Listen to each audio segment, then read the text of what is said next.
ওয়াইফিটি virtual dollar কার্ডে dollar deposit করতে গিয়ে আপনারা অনেকেই প্রতারণার শিকার হচ্ছেন। এখন আমি আপনাদেরকে যেভাবে দেখাবো এইভাবে ডিপোজিট করলেই ইনশাল্লাহ আপনি প্রতারণার শিকার হবেন না। ডলার ডিপোজিট করার জন্য আমরা ওয়াইফিটি অ্যাপ ওপেন করব। তারপর এখান থেকে এই যে নিচে বাম পাশে ওয়ালেট অপশানে থাকার পরে এই যে ডিপোজিট নামে যে অপশান আছে আমরা এখানে ক্লিক করব।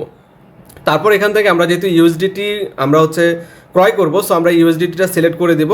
তারপর এখান থেকে ইউএসডিটি বিএনবি স্মার্ট চেইন প্রথম যেটা আছে BIP20 প্রথমে থাকুক বা যেখানে থাকুক এই যে BIP20 যেটা আছে বিএনবি স্মার্ট চেইন BIP20 এটা সিলেক্ট করবেন। করার পরে এখানে যে অ্যাড্রেসটা আছে এই অ্যাড্রেসটার এখানে ক্লিক করে কপি করে আপনারা উপরে যে স্ক্রিনে নাম্বারটা রয়েছে 01949285242 প্রথমে আপনি এই নাম্বারে হোয়াটসঅ্যাপে মেসেজ দিয়ে বলবেন যে ভাইয়া আমি ওয়াইফিটিতে ডলার ডিপোজিট করতে চাচ্ছি। তারপর আমরা আপনাকে পুরো ডিটেলস দিয়ে দেবো। দেওয়ার পরে আপনার সাথে যখন কথা হয়ে যাবে, সব কিছু ওকে হয়ে যাবে, তারপর আপনাকে যখন আমরা বলবো যে আপনি ইউএসডিটি BIP20 অ্যাড্রেসটা পাঠান, ঠিক এইভাবে আপনি এখানে এসে এই যে এখানে ক্লিক করবেন, ঠিক আছে। তারপর এই অ্যাড্রেসটা কপি হবে, আমাদেরকে পাঠিয়ে দিবেন। যখন আপনাকে পাঠাইতে বলবো তখন পাঠাবেন, তার আগে না। আপনারা নিশ্চিন্তে স্ক্রিনে যে নাম্বারটা রয়েছে এই নাম্বারে হোয়াটসঅ্যাপে যোগাযোগ করেন। ভালো থাকবেন, আল্লাহ হাফেজ, আসসালামু আলাইকুম ওয়া রাহমাতুল্লাহ।